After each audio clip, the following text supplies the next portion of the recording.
Il a 20 hectares de palmiers dans le département de Bonoua au sud de la Côte d'Ivoire. Il y a quelques mois, Isaac Vanga a voulu augmenter la superficie de ses plantations.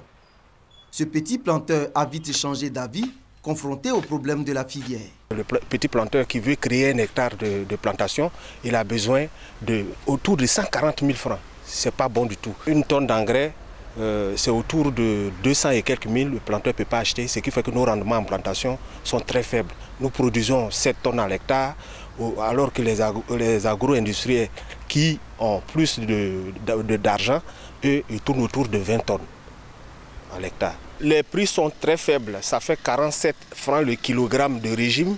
Des difficultés, les petits producteurs et les industriels en rencontrent tous les jours en Afrique. Le secteur est tout nouveau au Libéria et beaucoup de jeunes voudraient se lancer dans le secteur palmier à huile, mais ils ne savent pas comment, par où commencer. On a le problème d'acquisition des terrains, on a le problème de profitabilité et aussi un problème d'environnement.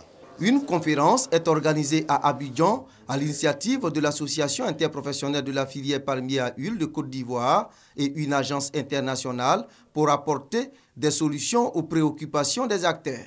Il est aussi question d'échanger sur les problèmes liés à la transformation des régimes de palme. Le problème que la filière a, c'est le coût de transformation.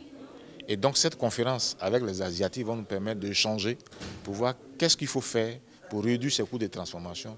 À l'ouverture des travaux, le ministre ivoirien de l'Agriculture et du Développement rural a dit l'engagement de la Côte d'Ivoire à consolider sa place de premier pays exportateur d'huile de palme en Afrique. Le pays exporte plus d'un tiers de sa production, estimée à 420 000 tonnes dans l'espace CEDEAO. Il a l'ambition de conquérir le marché international et cela passe par des initiatives. Cette ambition s'est traduite par l'adhésion au processus de la table ronde sur l'huile de palme durable, en abrégé RSPO, pour répondre à un besoin urgent en huile de palme certifiée. Notre pays a également adhéré en 2015 à l'initiative Tropical Forest Alliance 2020 sur l'huile de palme en Afrique, dont le but est le développement responsable de l'huile de palme. L'huile de palme fait l'objet de campagnes de dénigrement.